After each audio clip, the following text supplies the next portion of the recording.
کیا سعودی عربیہ کے مشرق میں موجود ایران پر اسرائیل اور امریکہ کا حملہ اور یہاں پر اٹھنے والی میزائلوں کی دھول اور آگ دراصل رسول پاک صلی اللہ علیہ وسلم کی قیامت کے متعلق بیان کی گئی 1400 سال پہلے کی ایک انتہائی اہم نشانی کی طرف اشارہ کر رہی ہے؟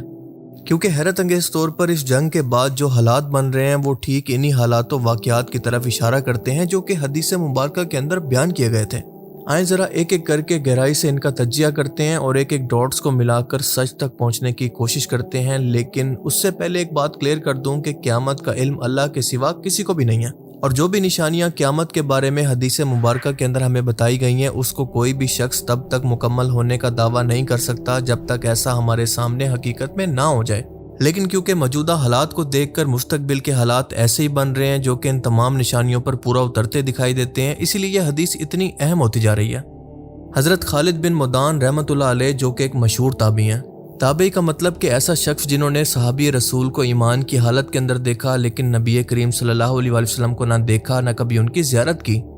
وہ فرماتے ہیں کہ رسول اللہ صلی اللہ علیہ وسلم کا فرمان ہے کہ اگر تم مشرق کی طرف سے آسمان کے اندر آگ کا ایک ستون یعنی پلر دیکھو اور وہ بھی رمضان کے مہینے میں، تو جتنا ہو سکے اتنا کھانا تیار کر لو، یعنی ذخیرہ کر لو، جمع کر لو، کیونکہ یہ قحط کا سال ہوگا۔ یعنی اس میں الفاظ نبی کریم صلی اللہ علیہ وسلم کی طرف منسوب ہیں اور یہ مجمع الاوسط حدیث نمبر 371 کے اندر موجود ہے۔ علامہ مناوی رحمۃ اللہ علیہ نے اس حدیث کے لیے بہت ہی سپورٹنگ ٹیکسٹ کا ذکر کیا ہے، جبکہ علامہ عزیزی نے اس کو حسن قرار دیا ہے۔ فیض القدیر حدیث نمبر 645 اور سراج المنیر کے اندر یہ بات واضح طور پر لکھی ہے، یعنی یہ کسی من گڑت موضوع حدیث کی کیٹیگری میں نہیں آتی۔ اب ذرا اس حدیث کے ایک ایک لفظ پر غور کریں کہ رمضان کے مہینے کے اندر جنگ کی شروعات اور سعودی عربیہ کے مشرق کے اندر جو کہ ایران ہے، اس کے بعد ایران پر فضائی بمباری کے بعد پیدا ہونے والے آگ کے بادل یا آگ کے پلرز اور اس کے بعد پیدا ہونے والا فوڈ سپلائی کا شارٹیج، اور وہ بھی قحط کی صورت میں 1 سال کے لیے، اور پھر کم از کم 1 مہینے کا کھانا سٹور کرنے کی نصیحت۔ آج بھی اگر آپ سعودی عربیہ کا میپ دیکھیں تو ایگزیکٹ ایران اس کے مشرق کے اندر ہے، اور یہ جنگ آپ جانتے ہیں کہ ایگزیکٹ رمضان کے مہینے میں شروع ہوئی۔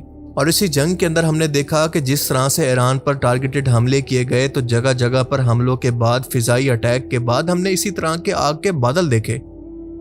28 فروری 2026 کو امریکہ اور اسرائیل نے آپریشن ایپک فیوری کے نام سے ایران پر کوارڈینیٹڈ فوجی حملے کیے، جس کے اندر ملٹری ٹھکانوں، نیوکلیر سائٹس اور لیڈرشپ کو نشانہ بنایا گیا، جس میں ایران کے سپریم لیڈر آیت اللہ خمینی کی بھی شہادت ہو گئی۔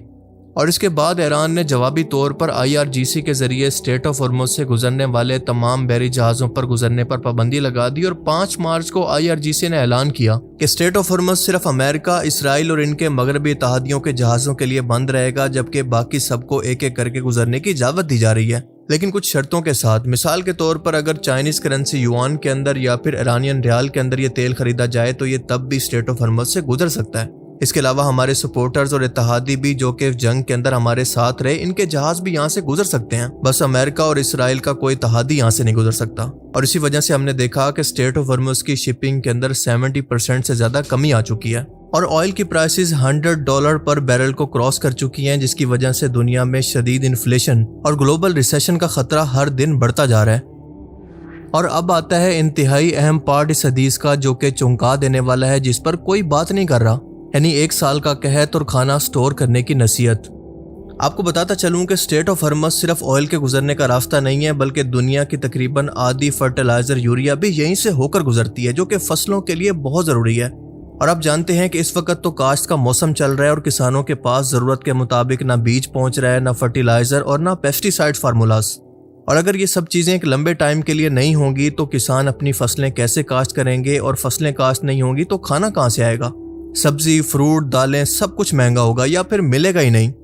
حقیقت یہ ہے کہ اسٹریٹ آف ہرمز دراصل عالمی خوراک کے نظام کی ایک اہم شریان ہے، جس کی وجہ سے گندم، مکئی، چاول، سویابین، چینی اور جانوروں کی خوراک، یہ سب کچھ اسی راستے سے مڈل ایسٹ کے ملکوں کو یا تو جاتا ہے یا پھر وہاں سے باقی ملکوں کو سپلائی ہوتا ہے، اور دنیا بھر کے کسان اسی راستے سے آنے والے کھاد اور تیل پر ڈیپینڈ کرتے ہیں، یعنی ٹریکٹر، فیکٹری، ٹرانسپورٹ سب کچھ تیل پر چلتا ہے، جبکہ اگر تیل مہنگا ہوتا ہے تو فصل اگانے کی کاسٹ بڑھتی ہے، یعنی کھانے کی قیمت بھی بڑھ جاتی ہے۔ گلف ملکوں کے اندر یوریا کی قیمت 1 ہفتے کے اندر 90% تک بڑھ گئی ہے،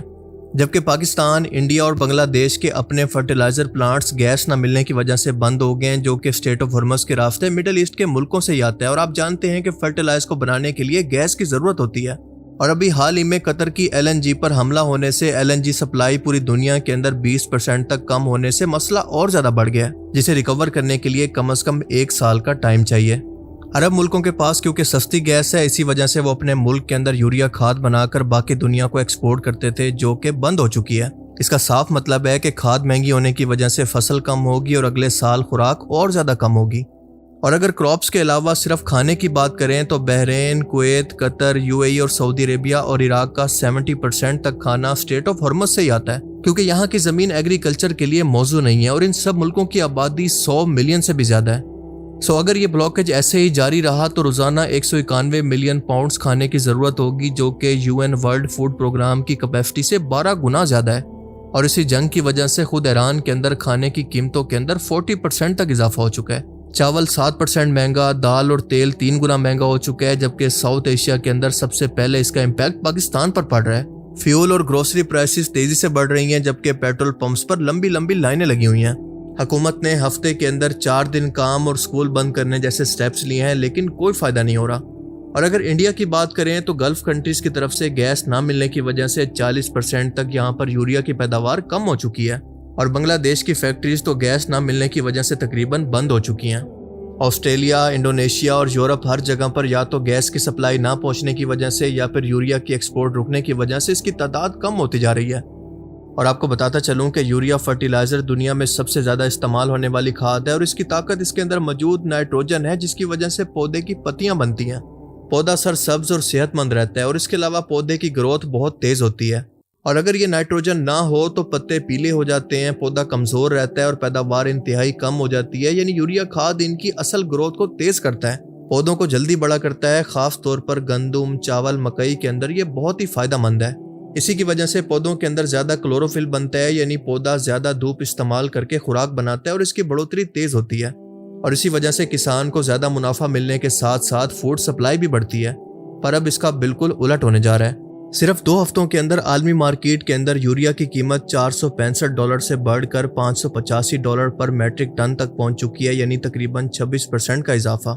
جبکہ امریکہ کی بات کریں تو صرف دسمبر 2025 سے لے کر مارچ 2026 تک اس کے اندر 77% تک اضافہ ہو چکا ہے، اور اس کا نتیجہ کہ دنیا بھر کے اندر مہنگائی ہو رہی ہے اور خوراک کی کمی آہستہ آہستہ سر اٹھا رہی ہے، اور زہریلے پیکٹ فوڈ کا استعمال آہستہ آہستہ بڑھتا جا رہا ہے، جس کو کنٹرول کرنا بہت آسان ہے۔ خاص طور پر ساؤتھ ایشیا کا مسئلہ بہت ہی سنگین ہوتا جا رہا ہے، جو کہ زیادہ تر ایگریکلچر پر ہی ڈیپینڈ کرتے ہیں۔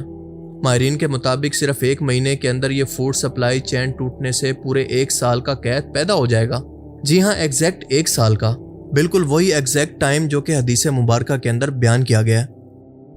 دیکھیں، ایک بات یاد رکھیں کہ قیامت کی نشانیاں ایمبیگوس ہوتی ہیں، اور صرف اللہ تعالیٰ کو ان کے درست وقت کا معلوم ہوتا ہے، اور یہ بھی ہو سکتا ہے کہ اس سے ملتا جلتا اسی طرح کا ٹائم ہمیں مستقبل میں دیکھنے کو مل جائے، اور یہ بھی پاسبل ہے کہ یہ ایگزیکٹ دراصل وہی ٹائم ہے۔ واللہ عالم، کیونکہ ہم میں سے کوئی بھی وحی کی تائید کے بغیر یہ کنفرم نہیں کر سکتا، اور وہی صرف پیغمبروں کو ہی آتی ہے۔ پر آج کے ٹائم کے اندر اس حدیث کو بیان کرنے کا مقصد یہ ہے کہ ان حدیث سے سبق لینا چاہیے کہ ہمیں اندازہ ہو جائے کہ ہم کس زمانے کے اندر جی رہے ہیں، اور ہم اسی زمانے کو دیکھ کر آخری وقت کی تیاری کریں۔ اور سب سے بڑی عقل مندی یہ ہے کہ جو احتیاطیں اس حدیث کے اندر بیان کی گئی ہیں اس کے مطابق اگر حیثیت ہو تو گندم، چاول، دال، تیل کا 3 سے 6 ماہ کا ذخیرہ کر لیں، کیونکہ آنے والے کچھ مہینوں کے اندر مہنگائی مزید بڑھ سکتی ہے، تقریباً 1 سال تک، اور اسی کے ساتھ ساتھ گیس اور بجلی کے مسئلے بھی بڑھ سکتے ہیں۔ یعنی اس کے مطابق آپ کو اپنی فائنینشیل پلاننگ کو سٹرونگ کرنا ہے، اور تبھی جا کر آپ اس بحران سے بچ سکتے ہیں۔ اللہ تعالی ہمیں سمجھنے کی اور نیک عمل کرنے کی توفیق عطا فرمائے، آمین۔